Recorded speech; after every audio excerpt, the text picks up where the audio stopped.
Well, the question is, what is the meaning of life?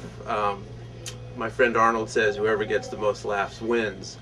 But basically, I don't know the answer to that.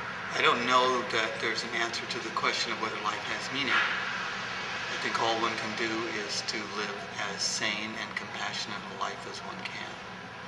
I think that if you are lucky enough to find a purpose in your life, it gives you something to work for and with. Most people look for that. Not everyone finds it. Okay, I exist on this planet to serve. I really believe that my purpose is to take care of other people, and along the way, hopefully, be taken care of. You know, I believe that I'm here in this life to make an impact. Not a large impact. I mean, you know, if I can make an impact on just a handful of people, then my life has had meaning.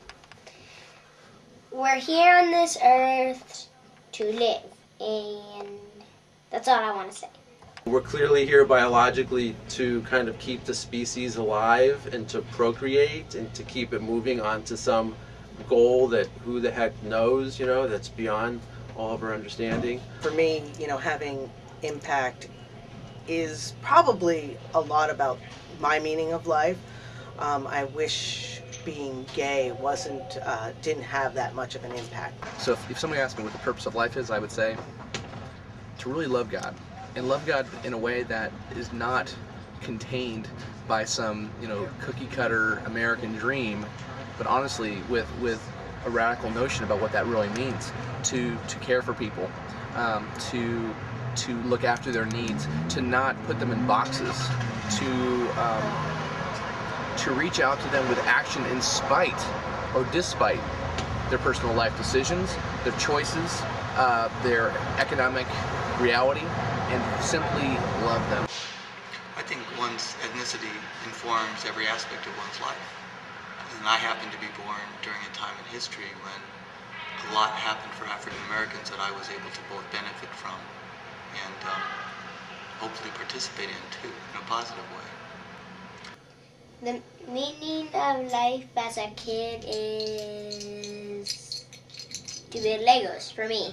I've never been very hung up on being gay and how that affects my life. It's just who I am. It's who I have sex with, which I've always had a problem with, you know, being open about my sexuality. Like, you know, well, what do people care who I sleep with? I'm just who I am. People don't look at me and say, you know, oh, you know, she's gay. Well, actually, that's not true. Actually, people do look at me and say she's gay. Actually, they look at me and say, excuse me, sir. In my life and in my faith, I realized that the more my life is about living out what God's called us to do, the more I realize it's really not about me. It's about God. It's about what God's will is, not only for me, but I would say for the overall creation. I was raised Presbyterian, but I don't practice any religion. I think that most religions on the ground are too constricting for whatever reasons. By the same token, I would say I think I lead, or try to lead, a very moral life. My belief in God is that God lives within each of us. So the reason why, you know, if there wasn't a God, would we invent God? So whether God exists in some form or not is irrelevant to the basic question of how we live our lives. And the basic question of how we live our lives, or back to why we're here, is to really to take care of people. You know, all religions have the basic, I'd say the basic formula, which is to really take care of other people, to be a good person. I mean, even if you look at Jesus or Moses or Buddha, you know, Muhammad, they would all say the same basic thing, which is really to be a good person, to love your brother, and to help each other. So whether God exists or not, we as humans still need to take care of each other. I think talking has ruined everything. It's living it out that's really the important thing. The meaning of life is to enjoy it.